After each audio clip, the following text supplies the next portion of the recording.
ఆమె శివుణ్ణి పొందుతుంది. ఆమె చేసుకుంటుంది శివుణ్ణి కళ్యాణం. నీకు నాకు ఎందుకు? ఒక్కసారి అమ్మవారిని అంగీకరింపచేసి మళ్ళీ ఆమె సంకల్పం చేసి ఉన్నది కనుక అక్కడ సనత్కుమారాచార్యుల వారు ఇచ్చినటువంటి శాపం నిజం చెయ్యవలసిన బాధ్యత పరమేశ్వరుడిదే కనుక ఇప్పుడు పరదేవత పుట్టాలి. ఎందుకని సనత్కుమారుడు అన్నాడు, నీ కడుపున అమ్మవారు పుడుతుంది అన్నాడు, పార్వతీదేవి పుడుతుంది అన్నాడు. పార్వతీదేవి పుట్టాలి అంటే ఇప్పుడు సనత్కుమారుడు ఇచ్చిన శాపం నిజం కావాలి. ఆయన ఇచ్చిన శాపాన్ని నిజం చెయ్యవలసిన బాధ్యత అమ్మవారిది. అందుకని ఆవిడ పుట్టాలి కాబట్టి అంత నమ్ముకున్న మహాజ్ఞాని మహాభక్తుడి మాట ఒమ్ముపోనివ్వదు. కడుపున పుడుతుంది, తప్పకుండా పుడుతుంది. కాబట్టి మేనకా హిమవంతులను ఒకటి చేయండి, అప్పుడు ఆవిడ పుట్టడానికి యోగ్యత కలుగుతుంది. ఆవిడ పుట్టిందా కర్తవ్యం మీది కాదు, ఆవిడ శివుణ్ణి పొందుతుంది. ఇప్పుడు శివపార్వతులు ఏకమయ్యారా? తర్వాత సంగతి చూద్దాం. పార్వతీదేవి పరమశివుని యందు కామ ప్రచోదనము చేయగలదు, బ్రహ్మవాక్కు. ఆమెకొక్కదానికే ఆ శక్తి ఉంది. లోకంలో ఎవరికీ ఈ శక్తి లేదు. ఇక్కడే తప్పు చేశాడు దేవేంద్రుడు. ఆయన ఒత్తి చెప్పాడు, వేరొకరికి ఈ శక్తి లేదు. పరమశివుని కామ ప్రచోదనము మన్మధుడు చేయగలిగినది కాదు. ఆయన బాణములు పనికిరావు, అది అమ్మవారే చెయ్యగలదు. అటువంటి అమ్మవారు కామప్రచోదనం చేయగలిగితే పరమశివుని యందు, అంటే మహాకామేశ్వరుణ్ణి చెయ్యగలిగితే, లౌకిక కామంగా మీరు తీసుకోకూడదు. అది కారుణ్యంతో లోకరక్షణ కొరకు ఆయన వీర్యము స్ఖలనమైతే అప్పుడు పుట్టిన పిల్లవాడికి మనం దేవసేనాధిపత్యం ఇచ్చేద్దాం, మనందరికీ అధిపతిగా ఎంచుకుందాం, అంతే. ఆ పిల్లవాడు అస్త్రప్రయోగం చేస్తాడు, తారకాసురుడు మరణిస్తాడు. ఒరే ఇంత జాగ్రత్తగా కథ నడపాలి. కాబట్టి మీరు ముందు హిమవంతుడి దగ్గరికి వెళ్ళండి అంటే దేవతలు అన్నారు, బాగుంది, మంచి మాట అన్నారు. కానీ సనత్కుమారుడు అన్న ఒక్క మాట చాలు, ఆవిడ పుడుతుంది. కానీ సనత్కుమారు అన్నాడు కదా అని ఆవిడ మేనకాదేవి కడుపున పుట్టింది అనుకోండి, మేనకాదేవి తల్లిగా ఉన్న మళ్ళీ దక్ష ప్రజాపతిలా ప్రవర్తించకుండా ప్రేమగా ప్రవర్తిస్తుందని నమ్మకం ఉందా? లేకపోతే ఇంకో ఉపద్రం ఆయన్నాడు ఉంటుంది. ఎందుకో తెలుసా?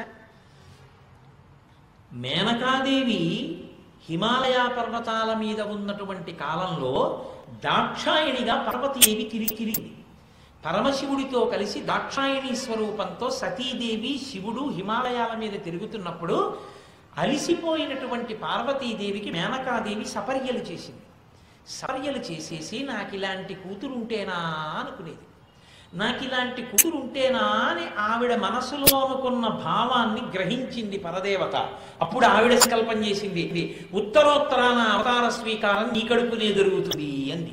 అందుకని తప్పకుండా మేనకాదేవికి కూతురవుతుంది. మేనకాదేవి పరమ ప్రేమతో చూస్తుంది.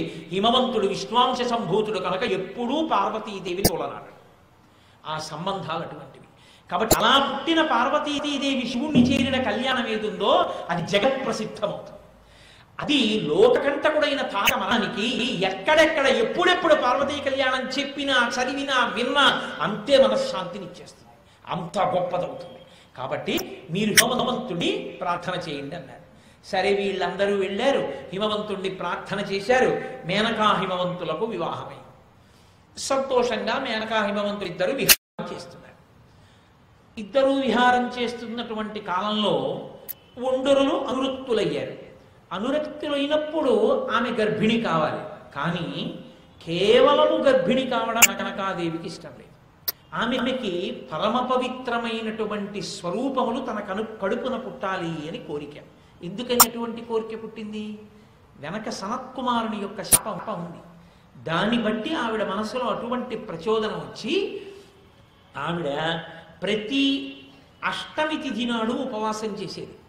ప్రతి నవమి తిథి నాడు సువాసిని పూజ చేసేది. ఇది మీరు చాలా జాగ్రత్తగా గుర్తుపెట్టుకోవాలి. పరదేవతానుగ్రహం పొందడానికి అత్యంత తేలికైన మార్గం ఏమిటో తెలుసా అండి? సువాసిని పూజ. అష్టమి నాడు ఉపవాసం చేసి నవమి నాడు సువాసిని పూజ చేస్తే వెంటనే అమ్మవారు ప్రసన్నరాలవుతుంది. ఆ రెండు తిథులు అమ్మవారికి అత్యంత ప్రీతిపాత్రం.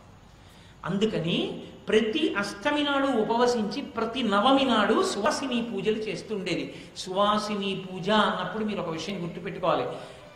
ఏ స్త్రీ అయినా 2 మెట్లు ఎక్కితే పరిపూర్ణత. ఈ 2 మెట్లు ఎక్కలేకపోయింది అనుకోండి, ఆమె జీవితం శూన్యత పొందినటువంటిది, నిరర్థకమైపోయినది అయిపోతుంది. చెట్టు గొప్ప చెట్టు వేసి పండని చెట్టు ఎలా ఉంటుందో అలా ఉంటుంది. ఎక్కవలసిన 2 మెట్లే, 1 భార్య కావడం, 2 తల్లి కావడం. ఒకరికి ఇల్లాలు కాకపోతే ఆమె జీవితానికి పరిపూర్ణత లేదు. ఏమంటే మరి మగవాడి విషయంలో అని మీరు అనొచ్చు. మగవాడు సంతానమును పొందకపోతే, సంతానము అంటే అధార్మికమైన సంతానం ఎప్పుడూ అసలు లెక్కలోకి రాదు. ధార్మిక సంతానము అన్నప్పుడు అగ్నిహోత్రం సమక్షంలో స్వీకరించిన భార్య, ఆ భార్య యందు సంతానమును పొందితే కానీ రుణవిముక్తుడు కాడు. అలా రుణవిముక్తుడు కాకపోతే ఇక్కడ ఎంత పుణ్యం చేసినా ఊర్ధ్వలోకాల్లోకి రానివ్వరు. మృకండు మహర్షి అంతటి వాడిని రానివ్వలేదు. శాస్త్రం శాస్త్రమే, నీకు పితృరుణం తీరలేదని చెప్తారు.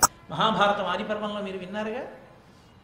మహానుభావుడు మళ్ళీ తన పేరున్న దాన్ని స్వీకరిస్తాను అని చెప్పి ఆ మహర్షి, అస్తీక మహర్షి, అటువంటి భార్యనే స్వీకరిస్తే తప్ప, ఆయన తండ్రి గారు జరత్కారుని స్వీకరిస్తే తప్ప కొడుకు పుడితే తప్ప పితృదేవతల్ని విడగొట్టలేదు, ఉండిపోయారు వాళ్ళ. కాబట్టి పితృరుణం తీరాలి అంటే ధర్మపత్నిని స్వీకరించాలి. స్వీకరించి ఎందు సంతానాన్ని కనాలి, కంటే పితృరుణం తీరుతుంది. అందుకే నాన్నగారు రుణం తీరిందని చెప్పడానికి బిడ్డ పుట్టాడని తెలియగానే ఏ బట్టతో ఉన్నాడో ఆ బట్టతోని నీళ్ళలో దూకి స్నానం చేస్తారు. ఆ నీళ్ళు ఇలా పైలేస్తే అది చూసి పితృదేవతలు దీన్ని రుణవిముక్తుడిని చేశా అంటారు, సచేల స్నానం చేస్తారు. అందుకే కాబట్టి అదిగో అటువంటి పితృరుణం నుండి విముక్తుడు కావడానికి పురుషుడికి ధర్మపత్ని ఉండాలి. ఆడదానికి తానొకరికి ఇల్లాలైతే తప్ప తన జీవితానికి పరమార్థం లేదు. ఎందుకు తెలుసా? ఆవిడ అదృష్టం కొద్దీ పరమభక్తి తత్పరుడైనటువంటి వాడు ఆమె భర్త అయ్యాడనుకో. మీరు నన్ను నమ్మండి, నేను ధర్మశాస్త్రం చెప్తున్నాను. 2 శరీరములు ఒకే క్షణంలో పడిపోయాయి అనుకోండి, అంటే 2 శరీరం వదిలిపెట్టేశారనుకోండి, ఎవరి పుణ్యం ఎక్కువ ఉంటుందో తెలుసా అండి? పుణ్యం స్థాయి వరకు ఆలోచిస్తే ఆయన కన్నా ఆవిడికి ఎక్కువ ఉంటుంది. ఎందుచేత అంటే ఆయన ఏ పుణ్యం చేసినా అందులో సగభాగం ఆవిడికి వేసేస్తారు. ఆవిడ సగం పుచ్చేసుకుని మళ్ళీ ఆవిడ రామరామ అందనుకోండి, ఆ పుణ్యం ఆవిడ ఒక్కటికే వేస్తారు. ఆవిడ రామరామ అన్న పుణ్యంలో సగం పట్టుకొచ్చి భర్తకి వెయ్యరు. అదేం అన్యాయం అండి అలాగా, అదేంటి అలా వేయడం ఏమిటండి అంటారేమో. నేను సంధ్యావందనం చేసుకుని గాయత్రి చేసుకోవాలంటే నాకన్నా ముందు లేచి స్నానం చేసి మడి నీళ్లు పెడుతోంది. అక్కడ పెడితే గాయత్రి చేసుకుంటున్నాను. నేను హాయిగా గాయత్రి చేసుకుని లేచేటప్పటికీ నాకు పలహారం చేసి పెడుతోంది. తను పలహారం చేసి పెడుతోంది కాబట్టి నేను సంధ్యావందనం చేసుకుంటున్నాను. తన పిల్లల్ని సాకుతోంది కాబట్టి నేను దేవతార్చన చేస్తున్నాను. తను నన్ను అనుగమించింది కాబట్టి నేను 4 పుస్తకాలు చదువుకుని మీకు ధార్మిక ప్రసంగం చేయగలుగుతాను. తను నా పక్కన అలా నిలబడిన నాడు నేనేం చేయగలను? అందుకని పురుషుడి పుణ్యంలో సగం భార్యకు వేసేయమన్నారు. ఆవిడ పుణ్యం చేస్తే నీకు చేసి మిగిలిన సమయంలో తను చేసుకుంది, నీకెందుకు అందులో భాగం ఇవ్వాలన్నారు. కాబట్టి వివాహం అయితే తప్ప భార్య తరించే అవకాశం ఉండదు ఆడదానికి. పైగా స్త్రీగా పుట్టడంలో ఒక అదృష్టం ఉంది. పురుషుడు మనసు పెట్టి పూజ చేస్తేనే నేను నివేదన చేశాను అనుకోండి, నేను నివేదన చేసేటప్పుడు పరమేశ్వరుడు తిన్నాడన్న భావనతోనే చేయాలి. అందుకే నైవేద్య మంత్రం చెప్పేటప్పుడు చాలా సావధానంగా చెప్పాలి. కానీ గబగబ చెప్పకూడదు. ఆయన తింటున్నాడు, గబగబా తింటే వెక్కిళ్ళు వస్తాయి. కాబట్టి మధ్య పానీయం సమర్పయామి, ఆగాల కాసేపు, ఆయన మంచినీళ్ళు తాగాల, మళ్ళీ ఓ పండు ముక్క నోట్లో వేసుకోవాలా, అప్పుడు కదా ఉత్తరాపోసం సంపయామి. తిన్నప్పుడు ఆ యాపిల్ పండు ముక్క చేతికి అంటుకుందా, హస్తవు ప్రక్షాళయామి, చేతులు కడుక్కోవాలా. ఏదైనా తింటే బొటన వేళ్ళన్నా కడుక్కోవాలా, పాదవు ప్రక్షాళయామి. మళ్ళీ కాసిన మంచినీళ్ళు తాగాల, శుద్ధ ఆచమనీయం సమర్పయామి. ఈ చేతులు కడుక్కున్నవాడు తుడుచుకోవాలా, మంత్రం ఉందా? నిలబడింది నిజమైతే ఇది చెప్పి ఆది నీ ఉత్తరీయంతో ఆయన చేతులు పాదాలు తొలవాలి. ఇప్పుడు నీ మనస్సు నిలబడిందని గుర్తు. ఇలా చెయ్యగలిగితే తరిస్తాడు పురుషుడు. స్త్రీ పరమేశ్వరుడి కాళ్ళు పడుతున్నానని పట్టకపోయినా భర్త కాళ్ళు పట్టిందనుకోండి, పాట చోరాదు. సహస్రదీపాలంకార సేవలో 7 కొడలవాడి ముందే పాడక్కర్లేదు. భర్త పడుకున్నప్పుడు ఆయన కాళ్ళు పడుతూ అలలచించలమైన ఆత్మలందుండని కలవాటు చేసని ఉయ్యాల అందనుకోండి, సాక్షాత్ వెంకటేశ్వరుడి పాద సంవాహనం చేస్తూ ఏకాంత సేవ చేసిన ఫలితాన్ని ఆవిడ తలవిస్తారు. ఆవిడ అన్నం పెట్టింది అనుకోండి, మహానైవేద్యం పెట్టిన ఫలితం ఇస్తారు. అందుకే ఆవిడ చేత్తో పెట్టిందల్లా ఈశ్వరుడికి పెట్టుకున్న చెయ్యి కాబట్టి ఆ చేతికి గాజులు వేస్తారు. అంత మంగళప్రదమైంది ఆ చెయ్యి. సువాసిని, అందుకని సువాసిని అంటే సభర్తృక, భర్త జీవించి ఉన్న స్త్రీ, ఆమె సాక్షాత్తు అమ్మవారే. సువాసిని అని గుర్తు ఏమిటి అంటే కొన్ని కొన్ని లక్షణములు చెప్పారు. మంగళసూత్రము, నల్లపూసలు, కాళ్ళకి మట్టెలు, సిగయందు పువ్వులు, చేతికి గాజులు, ఇటువంటివన్నీ సువాసిని చిహ్నములు. సువాసిని లోకంలో పెళ్ళైన స్త్రీ. అసలు సువాసినులకు సువాసినిత్వాన్ని ఇచ్చేది అమ్మవారే. అమ్మవారే అనుగ్రహిస్తుంది. అమ్మవారి అనుగ్రహము ఎంత కాలము ఉంటుందో అంతకాలము సువాసినిగా ఉంటారు. ఆమె అనుగ్రహము తప్పకూడదు. అందుకే ఎంతో కష్టపడి కన్యాదానం చేస్తూ తండ్రి ఎంత పరివేదన చెందుతాడంటే, జాతకాలు చూపించాను, ముహూర్తాలు పెట్టించాను, యథావిధి వివాహం చేస్తున్నాను, కానీ నక్షత్రానికి గండకాలం ఉంటుందా? నా కూతురు పసుపు కుంకాలు. అందుకని మంగళసూత్రాన్ని తిన్నగా కట్టించడు. ఆ మంగళసూత్రాన్ని సభలో ఉన్నటువంటి సువాసినులందరి మెడలో పెట్టిస్తారు. ఏమో ఏ తల్లి మెడలో ఉన్న మంగళసూత్రాన్ని ఏ తల్లి అంత భక్తో చూస్తోందో ఆ స్పర్శ ఈ మంగళసూత్రానికి తగలాలి. సర్వమంగళాదేవతని ఆవాహన చేస్తారు. అందులోకి చేసి అప్పటి వరకు పురుషుడు ఎక్కడా ఎవరికీ తప్పని మాట చెప్తాడు. మాంగళ్యం తత్తునా నేను జీవన హేతునా, నేనున్నానని ఇదే గుర్తు. ఆ మంగళసూత్రం ఒక్కటి ఆయన ఉన్నాడని గుర్తు. ఇప్పుడు నీకు నాకు ఉన్న అనుబంధం ఏమో తెలుసా? ఈ తలకి ఈ శరీరానికి మధ్యలో కంఠం ఉంటుంది. ఆదేశములను తల ఇస్తుంది, ఇది పాటిస్తుంది. ఈ చేతిని దోమ కుడుతోంది, నన్ను దోమ కుడుతోంది అని చెప్తుంది. ఓ కుడి చెయ్యి కొట్టు, ఎడం చేతి మీద, దానికి ఎక్కువ దెబ్బ తగలకుండా దోమని కొట్టు అంటుంది. ఇది దీన్ని కొడుతుంది తప్ప ఉండవా ఇప్పుడు కొట్టనేటి అడ్డునేటి కుడి చెయ్యి. ఇది ఎలా చెప్పిందో ఇది ఎలా అనుగమిస్తుంది. దీని బాధలని కంటికి రెప్పలా ఇది చూస్తుంటుంది. ఇవి రెండు ఎలా సమన్వయంతో పనిచేస్తున్నాయో మీరిద్దరూ కూడా అలా సమన్వయంతో జీవించండి. పైగా పరమేశ్వర పాద ద్వంద్వం ఉంటుంది ఇక్కడ. పార్వతీ పరమేశ్వరుడు ఎప్పుడూ అది మంగళప్రదంగా అలాగే ఉండాలని ప్రతి ముడికి పసుపు కుంకం పెట్టించి ఇక్కడ కట్టిస్తారు. కట్టించే ముందు కూడా ఆకర్షణ అన్నది ఉండి తీరాలి భార్యాభర్త మధ్య. భార్య యందు భర్త అనురక్తుడు కావడం కోరి సాధించుకోవలసిన విషయం. అది ఎప్పుడు దెబ్బతింటుంది? శరీరం ఏదైనా చర్మం వ్యాధి వస్తే భర్త విముఖుడు అవుతాడు. ఆ చర్మ వ్యాధి రాకుండా ఉండాలని అపాల మంత్రములతో అభిషేకం చేస్తారు. కాడి పెట్టి మంగళసూత్రములు పెట్టి నీళ్లు పోస్తారు. నీళ్లు పోస్తే ఆ నీళ్ల చేత కంఠము తడుస్తుంది. అపాల అని అత్రి మహర్షి కూతురు. ఆమెకి ఎంతకి వివాహం కాకపోతే ఈ అమ్మాయికి పెళ్ళవలేదు, ఈ అమ్మాయికి పాలిచేవాడు లేదని అమ్మాయి పేరు మర్చిపోయి అపాల అన్నారు అందరూ. ఆ అమ్మాయికి చాలా బాధ కలిగి నీళ్ళలో దూకేసి కొట్టుకుపోతుంటే సోమలత దొరికింది. దాన్ని నోట్లో నవిలి ఎలాగో వెళ్ళిపోతున్నాను కదా అని చెప్పి ఆ సోమలతని నోటితో నవిలి ఆ రసాన్ని ఇంద్రుడికి అభిషేకం చేసింది మానసికంగా. ప్రీతి పొందినటువంటి ఇంద్రుడు అన్నాడు, ఈ రసం ఆయన రథ కాడి మీద పడింది. ఆయన అన్నాడు, నువ్వు ఇంత గొప్పగా చచ్చిపోతాననుకుని కూడా సోమలతతో నాకు అభిషేకం చేశావు కనుక నీకు గొప్ప భర్తనిస్తున్నాను. నువ్వు భార్య అవ్వడమే కాదు, ఇక నుంచి ఎక్కడ పెళ్లి జరిగినా నువ్విప్పుడు ఏ మంత్రం చెప్పావో దాన్ని గుర్తు పెట్టుకుని నా కాడి మీద నీళ్లు పడ్డాన్ని గుర్తు తెచ్చుకుని ఆడపిల్ల కంఠం మీద కాడి పెట్టి దాంట్లో మంగళసూత్రాలు పెట్టి నీళ్లు పోసి అభిషేకిస్తే ఆ అభిషేక సమయమునందు జ్ఞాపకం తెచ్చుకుని ఆడపిల్ల మనసా నమస్కరించి పురుషుడు పరమభక్తితో సర్వమంగళాదేవతా స్వరూపమైన మంగళసూత్రాన్ని కడితే చర్మ వ్యాధి వచ్చి శరీరం అంతా విభిన్నమై భార్యాభర్తల మధ్య ఆకర్షణ నశించిపోయేటటువంటి స్థితి పొందకుండుగాక. అందుకని పాలమంత్రాలతో కడతారు మంగళసూత్రాన్ని. కాబట్టి ఆ సువాసినిత్వం ఒకరికి భార్యగా ఉండి ఆయనని సేవించి తద్వారా పరమేశ్వరుని సేవించుకున్న ఫలితాన్ని పొందాలి అంటే అమ్మవారి అనుగ్రహము వలన మాత్రమే సువాసినిత్వం. అమ్మవారికి ఉన్న లక్షణం ఏమిటో తెలుసా అండి? నా అనుగ్రహంతో కదా నువ్వు సువాసినిగా ఉన్నావు. నేను కోరుకునేది ఒక్కటే, నిద్ర లేవగానే మళ్ళీ ఎన్ని రాత్రులు నువ్వు పడుకుని నిద్ర లేచినా ఇలాగే నీ భర్త పక్కనే నువ్వు పడుకుని లేవాలి అనుకుంటే నీ భర్త గండకాలమును తొలగించే కర్తవ్యాన్ని నెత్తికెత్తుకున్నాను కనుక నిద్ర లేచావని కూడా లేదు, లేవగానే మంగళసూత్రాన్ని కళ్ళకద్దుకో చాలు. సర్వమంగళాదేవతకి పూజ అయిపోయినట్టే. పురుషుడికి లేదా అధికారం నిద్రపోయి లేస్తే పూజాద్రవ్యాలు ముట్టుకోకూడదు.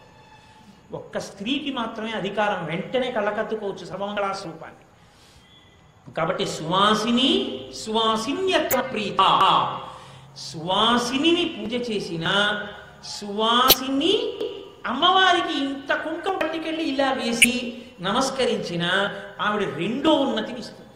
అదే అమ్మా అని పిలిపించుకోవాలి.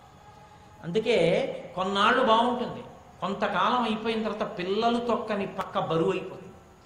వేసిన మంచం మీద దుప్పటి ఇన్నేళ్లకి వేసినట్టే ఉంటున్నాయి అనుకోండి, చక్కగా అందంగా తెల్లటి దుప్పటి వేస్తే తెల్లగా ఉంటుంది అనుకోండి, ఆ ఇంట దరిద్రం అని గుర్తు. బిడ్డలు లేరు, ఒక్క ఏడాది బాగుండొచ్చు, 2 ఏళ్ళు బాగుండొచ్చు. ఆ తర్వాత పిల్లాడు ఇలా తెల్ల దుప్పటి వేయగానే దాని మీద ఎక్కేసి ఇద్దరు పిల్లలు దెబ్బలాడుకుని వాళ్ళిద్దరూ ఆడుకుని ఆ మరకలన్నీ కృష్ణపాదాలు గోకులాష్టమికి వేసినట్టుగా దాని నిండా అంటుకుపోతే తల్లి వచ్చి ఇద్దరిని పిల్లల మీద కొట్టి కిందకి దింపేసి తెల్లటి దుప్పటి వేశాను, చీచీ చీచీ చీచీ ఎలా మరకలు చేశారా అని తల్లి ఎక్కడ తల కొట్టుకుంటుందో అక్కడ ఐశ్వర్యం ఉందని గుర్తు.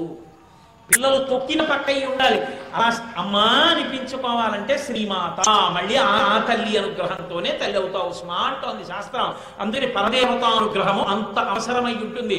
అందుకే సువాసిని అర్చన ప్రీత, సువాసినుల చేత అర్చింపబడడాన్ని ఇష్టపడుతుంది. సువాసిని తీసుకొచ్చి కూర్చోపెట్టి పూజ చేసినా అది సాక్షాత్ పరదేవతకు అందుతుంది. ఎందుకో తెలుసా అండి, పురుషుడు కాదు. అసలు సువాసిని పూజలో ఒక పెద్ద రహస్యం ఉంది. నేను సొంతంగా చెప్తున్నాను అనుకుంటున్నారేమో, నేను వ్యాఖ్యానాన్ని ఆధారం చేసుకుని చెప్తున్నాను. సువాసిని పూజకు అంతటికి ప్రాణం ఏదో తెలుసా అండి, జటాబంధనం. ఆమె కొప్పు ఎత్తి పట్టి జటాబంధనం కట్టాలి. ఎందుచేత అంటే మీరు ఎప్పుడూ అమ్మవారి కొప్పు చూడలేరు, కుదరదు. ఎందుకంటే అమ్మవారి మూర్తి సాకారమూర్తి. శివలింగానికి అయితే వెనక్కాలు కడతారు, 5 ముఖాలు ఉంటాయి కాబట్టి సజ్జోజాత అఘోర తత్పురుష వామదేవ ఈశానులు. అమ్మవారికి వెనక్కి వెళ్ళడం కుదరదు, వెనక్కి వెళ్ళరు కాబట్టి కొప్పు కనపడదు.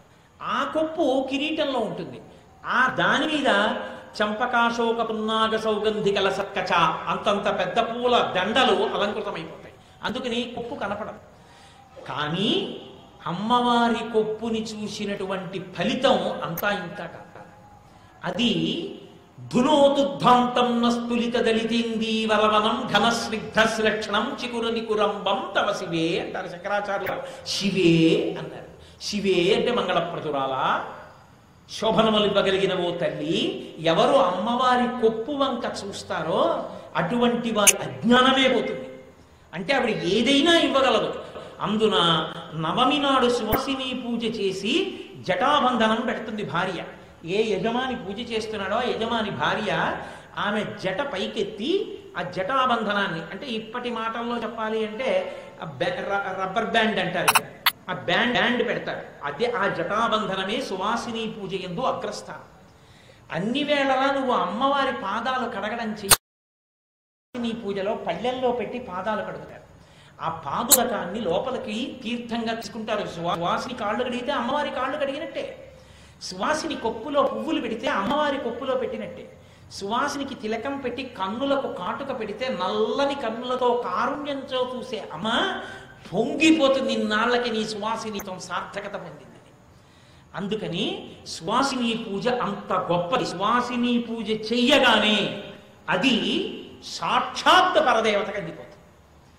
అంత గొప్ప పూజ అదే. మీరు నన్ను నమ్మండి, నేను ఇంత పరమ పవిత్రమైన వేదిక మీద కూర్చుని చెప్తున్నాను. గురువారం నవమి తిథి మూలా నక్షత్రంతో ఉండగా నేను పార్వతీదేవి జననం చెప్తాను అని నేను ఊహ చెయ్యలేదు.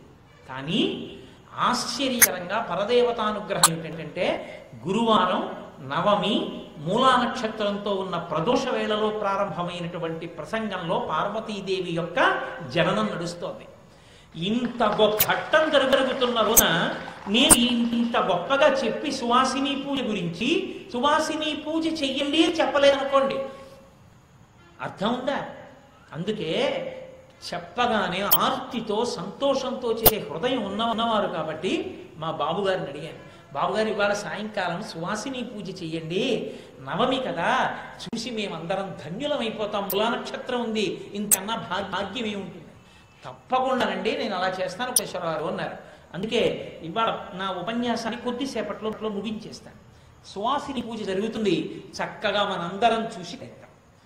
సువాసిని పూజ చేసేటప్పుడు ఇప్పుడు అలా అన్వయం చేస్తున్నారో లేదో నాకు తెలియదు, కానీ సువాసిని పూజ చేసేటప్పుడు చెప్పేటటువంటి నామములు మీరు ఎప్పుడైనా విన్నారో లేదో నాకు తెలియదు.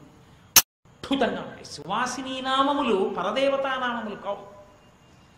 బంధువుల యందు ప్రీతి కలిగిన దానా, భర్తని అనుగమించేదానా, బిడ్డలతో సంతోషంగా ఉన్నదానా, గర్భశోకము తెలియనిదానా, ఇంటికి గొప్ప అతిథులు వచ్చినప్పుడు పరమ సంతోషంతో పరమభాగంతో లేని వాళ్ళకి అన్నం వండి వడ్డించుకున్నదానా, భర్త మహాభక్తుడై అమ్మవారిని పూజ చేస్తుంటే అమ్మవారి గురించి చెప్పుకోవడానికి ఎవరో ఒకడు ఊళ్ళోకి వచ్చాడు.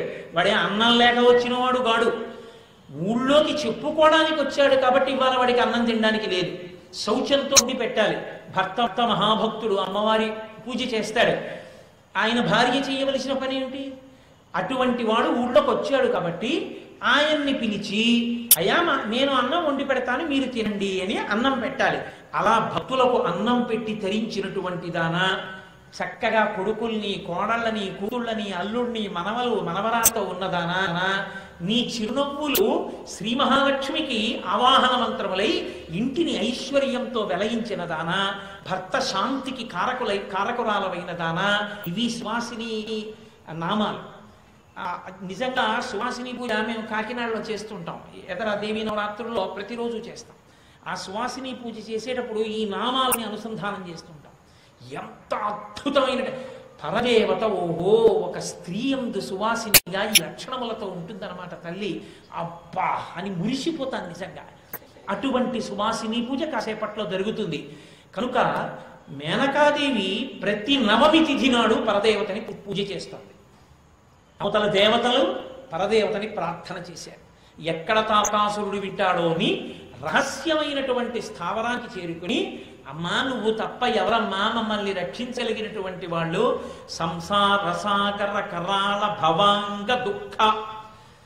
అమ్మా మేము సంసారం అనేటటువంటి భయంకరమైనటువంటి దుఃఖంలో పడిపోయి ఉన్నప్పుడు దాన్ని నశింప చెయ్యగలిగినటువంటి అద్భుతమైన స్వరూపం ఉన్నదానా తల్లి. అష్టాంగయోగ పరిపాలనకేళి దక్షాం. అష్టాంగయోగమునందు సమాధి స్థితి వరకు మహాభక్తుడైన వాణ్ణి పైకి ఎక్కించి పరమశుడితో కలిపి సమాధి యందు నిలబడగలిగినటువంటి స్థితినిచ్చి పశుపాశములను విడదీసి వాడి పశుపతితో కలపగలిగినటువంటి వైభవం ఉన్నదానా అటువంటి తల్లి. వింధ్యావాస నిలయాం. సమస్తాలముల యందు వింధ్య పర్వతం మీద నిలయంగా ఓ తల్లి నీవు నీకు నమస్కరిస్తున్నాం. అమ్మా ఒక్కసారి మాకు దర్శనమిచ్చి మా కష్టం వినవా అని అడిగారు. అమ్మకి అవ్యాజ కరుణామూర్తి అని పేరు. ఎంత కారుణ్యమో నా తల్లిది. అందుకే ఎప్పుడూ ఆవిడ కన్ను నల్లగా ఉంటుంది, ఎరుపు ఎక్కదు. అందుకే రామాయణంలో తుల్యవృత్తాం తుల్యాభిజల లక్షణం రాఘవోర్హతి వైదేహీం తం చేయమసిదీక్షణ అంటారు హనుమ. ఈ సీతారాములిద్దరూ 5 లక్షణములు సమానంగా ఉన్నా ఒక్క లక్షణం మాత్రం రాముడి కన్నా మా అమ్మ సీతమ్మకి ఎక్కువ అన్నారు. అప్పుడప్పుడు మా అయ్య రామయ్య కన్ను ఎర్రపడుతుంది, మా అమ్మ సీతమ్మ కన్ను ఎప్పుడూ నల్లగా ఉంటుంది. నల్లగా ఉంటుందంటే చల్లగా ఉంటుంది, చల్లగా ఉందంటే కారుణ్యంతో ఉంటుంది. కాబట్టి ఎంత పాపం చేసిన వాడైనా ప్రణిపాత ప్రసన్నమేషా పరిత్రాతం రక్షస్వో హతో భయాత్. అమ్మవారి దగ్గరికి పడిపోతే చాలు రక్షించేస్తుంది. అభయం అభయం అభయం. అంతటి కారుణ్యమూర్తి అయిన ఓ తల్లి మా బాధ వినవా. ఒక్కసారి అష్టాదశ భుజాదేవి అని 18 భుజములతో అమ్మవారు సాక్షాత్కరించారు. ఏమిరా నాయన మీ అందరి బాధ? అమ్మా తారకాసురుడు మహాబాధ పెట్టేస్తున్నాడమ్మా, ఇటువంటి వరం అడిగాడమ్మా. నువ్వు మళ్ళీ అవతార స్వీకారం చేసి పరమశివుడికి ఇల్లాలివైతే తప్ప, కొడుకు పుడితే తప్ప, సర్వసైన్యాధిపతి అయితే తప్ప, అస్త్రప్రయోగం చేస్తే తప్ప, తారక సంహారం అయితే తప్ప మాకు సుఖశాంతులు లేవు. కాబట్టి తల్లి నువ్వు మళ్ళీ అవతార స్వీకారం చెయ్యాలన్నారు. ఇక్కడ సువాసిని పూజ చేసింది నవమి నాడు. హిమవంతుడు కూడా పక్కనే ఉన్నాడు. ఇద్దరూ కలిసి చేశారు. దంపతులుగా చేయాలి సువాసిని పూజ. ఇద్దరూ కలిసి చేశారు.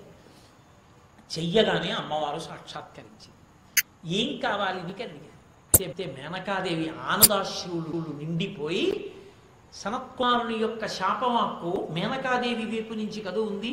అందుకని అంది 3 లోకముల చేత పూజింపబడేటటువంటి తల్లి, పరమశివునికి అర్ధాంగి కాగలిగినటువంటి తల్లి, ఉభయ వంశములను తరింప చేయగలిగినటువంటి తల్లి. ఆడపిల్ల నా కడుపున పుట్టాలి. అమ్మవారు చిరునవ్వు నవ్వింది. అంటే నీ ఉద్దేశం నేను నీ కడుపున పుట్టాలి. 3 లోకములను ధరింప చేయగలిగినది, 3 లోకముల చేత పూజింపబడేది, పరమశివునకు అర్థాంగి కాగలిగినది, ఉభయ వంశములను తన నడవడి చేత ధరింప చేయగలిగినది నేనే.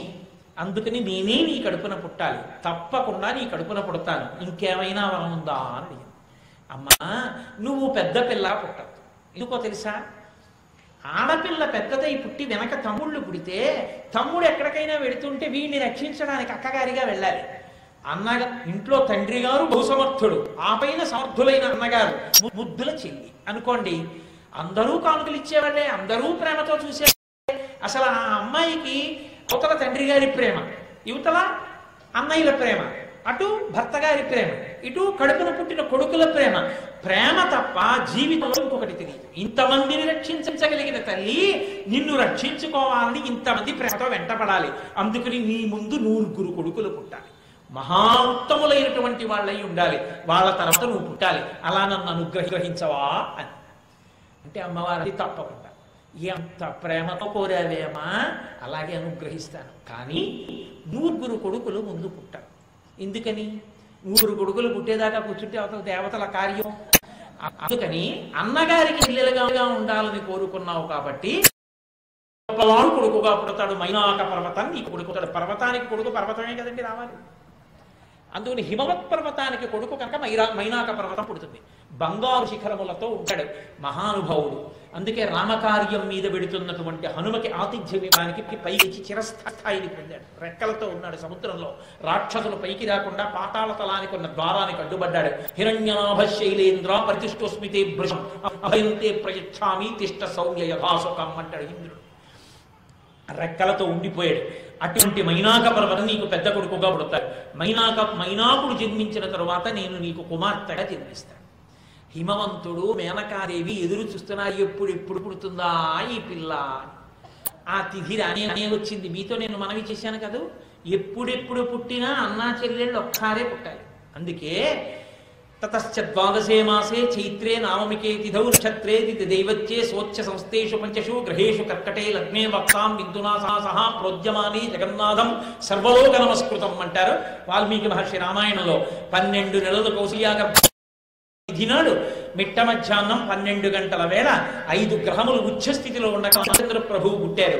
అదే చైత్రమాసంలో అదే నవమి తిథి నాడు అర్ధరాత్రి 12 గంటలకి లోకముల యొక్క చీకట్లని పోగొట్టడం కోసమని అర్ధరాత్రి 12 గంటలకి కృష్ణ భగవానుడు పుట్టినట్టు కృష్ణ సహోదరి అయినటువంటి, అందుకే శ్యామకృష్ణ సహోదరి అంటుంటారు ఎప్పుడు శ్యామశాస్త్రి గారి కీర్తనల్లో. అటువంటి కృష్ణుడి యొక్క సహోదరి రామచంద్రమూర్తి యొక్క స్వరూపిణి అయినటువంటి తల్లి చైత్ర శుక్ల నవమి నాటి అర్ధరాత్రి 12 గంటలకి మృగశీర్ష నక్షత్రం ప్రకాశిస్తూ ఉండగా ఆ తల్లి ఆవిర్భవించింది.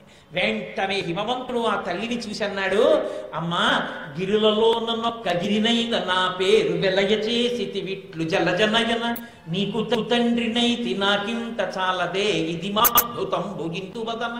వీరభద్ర విజయంలో పోతన గారు ఆయన అంటాడు, హిమవంతుడు ఎంత పొంగిపోయాడో. అమ్మా నేనెవరినమ్మా, పర్వతాల్లో పర్వతాన్ని, కొండల్లో కొండని, పెద్ద మట్టి రాయి పడుండేవాడిని.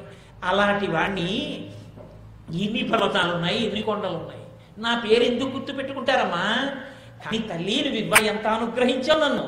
గిరులలో నొక్క గిరినైన నా పేరు వెలయ చేసి విట్లు జలజనయన. ఓ తామరనే పువ్వుల వంటి కన్నులున్న తల్లి నాకు కూతురుగా పుట్టావా? జలజనయన నీకు తండ్రినై నాకింత చాలదే ఇది మహాద్భుతం ఇందువదన. నీకు తండ్రినయ్యానమ్మా, లోకాలకంతటికీ తల్లిగా ఉన్న తల్లి నాకు కూతురైంది. అందరికీ తల్లి నాకు కూతురు. అందరూ అమ్మా అని పిలిచేటటువంటి పిల్లని అమ్మాయి అని నేను పిలుస్తాను. అమ్మా నా జన్మకిది చాలదా? ఎంత అద్భుతమమ్మా నీకు తండ్రినా, ఒక పర్వతాన్ని ఎంత వైభోగం ఇచ్చావమ్మా నాకు అని. నీకు తండ్రినైతి నాకింత చాలదే ఇది మహాద్భుతంబు ఇందువదన అని పొంగిపోయాడు. ఇవాళ పార్వతీదేవి యొక్క ఆవిర్భావ ఘటాన్ని నవమి తిథి నాడు గురువారం మూలా నక్షత్రం ఉండగా మీరు విన్నారు. చాలు, ఈ ఆవిర్భావ ఘట్టం వరకు ఇవాళ ముందు తీసుకొస్తే తర్వాత కదండి రేపు ప్రారంభం చేద్దాం. ఇవాళ చాలా అద్భుతమైన రోజు.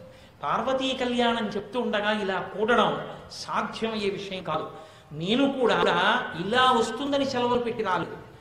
ఏదో కాకతాళీయం అంటారు చూసారా, అలా నేను సెలవు పెట్టాను. పరదేవతానుగ్రహం ఇలా కలిసి వచ్చింది. పొద్దున్న సంధ్యావందనం చేసుకుంటూ తెల్లబోయా, ఇలా ఎలా కలిసి వచ్చింది అసలు. కాబట్టి చక్కగా ఇప్పుడు సువాసిని పూజ చేస్తారు. మీ అందరూ నేను కూడా సంతోషంగా దాన్ని అవధరిద్దాం. దయచేసి ఎవరు మధ్యలో లేవకండి. పూజ జరుగుతుండ